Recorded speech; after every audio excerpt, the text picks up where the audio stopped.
Hello again, people. This time I'm outside. I'm out in my little courtyard area in my apartment. It's a nice day out. The sky is blue. Uh, and I just thought I would spend a little bit of time out here just talking about another topic that came to mind, um, ebb and flow. Ebb and flow. So I've posted some things about ebb and flow, embracing both ebb and flow. Ebb basically is where the tide recedes. It goes back. It draws back. And obviously flow is, coming forward. The tide moving forward towards you. Um, and that's the way, we run cycles, ebb and flow. That's a cycle. And I mentioned that in the awakening process, part 1, 2, and 3. Everything runs in cycles and rhythms and patterns. Uh, and ebb and flow is a part of that uh, process. And so, therefore, when we experience ebb or a point in our life where there's a tide is going back, it's drawing back, it's going away, oftentimes we hit the panic button, we hit that button. And when we hit that button and we get panicky and we start freaking out, we worry, and we create all this stress in our life, it really it does not help. It really makes matters worse. It really just doesn't offer space to focus on the solution rather than focusing on the problem. And we live in a society or a time or an era where we're so problem driven. We're not solution driven, and therefore we stay fixed on the problem and not the solution, and we stay stuck in that problem. And oftentimes that problem will expand and grow and become something much larger than it actually is. It goes from a small, tiny little nut size and just grows into this mountain, Mount Kilimanjaro size of a problem, and it becomes overcomplicated. We're overcomplicating our life when we focus and operate that way. So the whole ebb thing is an offering. It's not something where you should fear it and worry about it and have this like mental anxiety and breakdown in your head over it. It's really something where you sit back. Because think about this. Think about the ocean. Now, I'm an ocean girl. I'm a mermaid. I am. Those that know me know I will get in the water and you will not see me for hours at a time. That is why I learned to scuba dive, because I need apparatus I can stay underwater for 45 minutes at a time. It's wonderful. Anyway, so if you think about the ocean, you think about when the tide comes in, it comes in really, really fast, flows in, and then it recedes, goes back out. So there's this period of time where there is no water right there at your feet. It's just sand and some moisture, and then you'll look out and you'll see this curl developing out into the distance, and the wave comes forward, and then it crashes again onto the surface of the sand. Comes in pretty hard. Really, there's a force to it. There's a movement and energy to it, and then that energy pulls back and it recedes back, and it just sucks itself back out, curls under the surface of the water, goes out, and the energy mounts in, it comes back in. So that's the flow of the ocean, the flow of our life, the flow of our world, ebb and flow. So if you're a surfer, for those of you who know how to surf, body surf, those kinds of things, you appreciate that ebb and flow. There's a reason why it exists the way it does, and there's a beautiful duality with that, and really it's just one whole being, again, going back to oneness. And so ebb and flow is a divine plan. In that ebb, especially if you've been riding in flow, you're on the flow, you're on the wave, you're rolling, you're on the wave, you're moving. You have to have stamina for that, you got to have strength for that, you got to have the spiritual gumption or the physical gumption to really stay with it.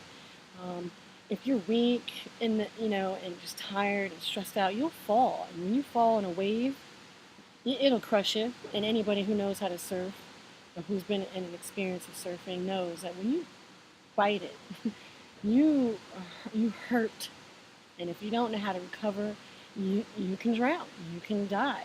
People die. It's a very, it's, you got to know what to do when you're in the flow. You can't just expect flow and you not be ready for it. Because if you're not ready for the flow, it's not gonna last. You're not gonna make it. So when you're in the ebb, it offers you a chance to replenish, catch your breath, you know, recuperate, recover, get ready for the next wave. Take a moment, take a breather. Don't get panicky in your head and worry about, oh, you know, when's the flow, where's the flow, why is this happening to me? Use it for the energy building momentum that it is set up for. Ebb is to create a space to catch your breath, to heal, to replenish, to, um, get yourself together, prepare for the next thing. You're preparing. Okay, so it's preparation. The ebb is preparation for the next wave, of flow in your life. And that's a beautiful thing. It's not something to be worried about. So when you're in that moment of ebb, use it for what it is, to prepare. You're preparing. Right now, I'm in my ebb. Right now. I'm preparing. I've been preparing for this move to Florida, and I've been on the roll, on the move, trying to get things done. And things have slowed down. People are gone on vacation, traveling. Money's been slow. People, there's really not much more for me to pack. I don't really have much, and I'm a light traveler. I'm a light packer. I pack light. I'm a bag lady that has one bag. It's just the way I like to roll. It's easier to pick up and go for me for now. That'll change in time, I'm sure. But so I'm in my ebb. And when it first started to occur and take place, I kind of, was like, oh shoot, money's slow. I just can't go out and spend. I want to spend. I want to just do stuff. I stay busy. And I get really wound up in my head. And I was getting worried about that. And I thought, I need to slow the hell down. Well, ask and you shall receive, because that's what happened. So, naturally, kind of freaked out for a hot second, and I said, okay, let me just calm the hell down. Oh, I'm gonna lounge by the pool. I'm gonna just use this time to relax. Hang out by the pool, get some sun, enjoy the day, walk my dog. Be with myself, be present with myself, spend time with myself. It is important that we do that. We give ourselves self-time. I know that we get wrapped up with family and work, our children, our spouses, our obligations, and things like that, but we need to take that time to really just unplug and focus on ourselves, because, at the end of the day, it's really,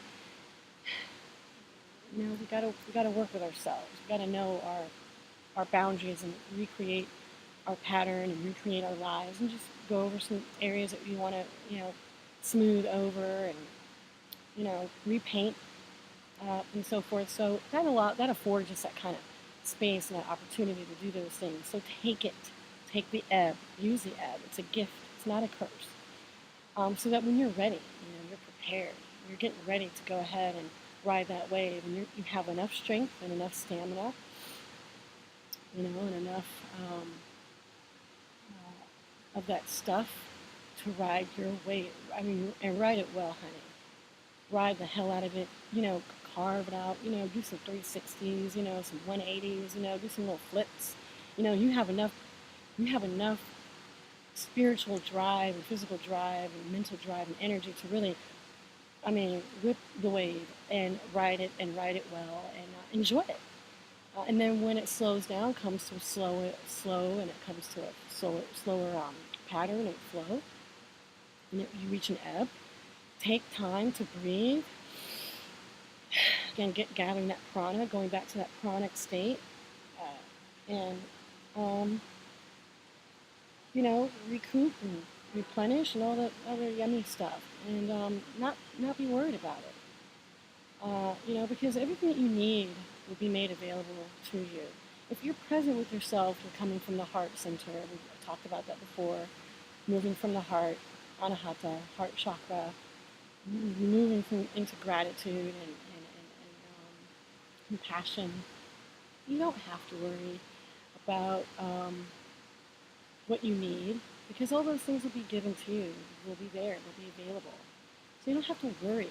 You worry too much. I'm the vice president, CFO, CEO, CIO, COO of worry. Let me tell you, it's in my damn DNA to worry. And I have to work with that. I have to work very hard. I'm emotional.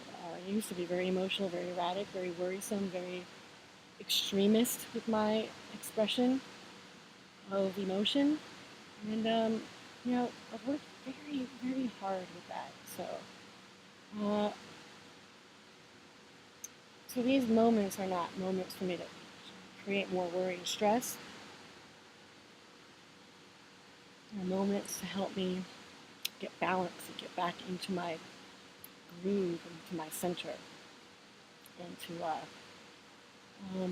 chill out, relax and sit back and be here and enjoy what's going on around me and being a part of it, not being all worried about X, Y, and Z things because that's not going to help me at all. It really just makes my life a lot more complicated. And I'm complicating, I'm not simplifying, I'm making it worse. So I say all this to you to let you know that, ebb and flow are two vital pieces of the cycle. They are meant to work together. One cannot exist without the other. So if we reject ebb, we reject the flow. We're rejecting both. I mentioned that before. Birth, life, death. You can't reject one because when you do, you reject all of them. That's just silly. It's really an exercise in futility. So you might as well understand the mechanics and nuances of both and how both complement one another. They're complementary. They complement each other. They make each part of the whole beautiful.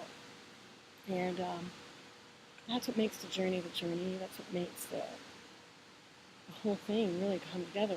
And it's amazing. I'm drinking hot water and royal jelly and honey. So this is, I haven't eaten yet, cleansing this morning. So this is part of my cleansing. Hot water and royal jelly and honey. 30,000, blah, blah, blah, whatever it says on the thing. You can get it at Whole Foods. It's great. For me, it makes my endocrine system feel a lot more balanced. Again, those of you who know me know that I've suffered from acne in my adult life for a while and other things pertaining to my feminine mechanics and functions, and man, magic. So if I do anything and I start noticing things on my face, it's usually because I've overindulged in something. I have my indulgences, I'm not trying to be all, on one end of the spectrum and not the other. I like balance. I like the middle. I choose the middle path. Because extremism is just really, again, super this, super that, extra this, extra that. Not me. Not, it's not for me. So I like to enjoy some of my little human little things, but as long as I know when to hit the stop button, which has also been a problem. What do you call it? I have compulsive behavior. I can get myself caught up on things, addicted to things. Oops, sorry. So I have to find balance. So that's the thing. Balance. Anyway, ebb and flow, part 1. Will be a part 2. So just think about that. Think about that ebb and flow in your life and what it offers. Shut down emotion in terms of your attachment to what's going on and just let your spirit center, let that part of you really come forward so that you can really see and have a perspective that's going to really be eye-opening for you. All right?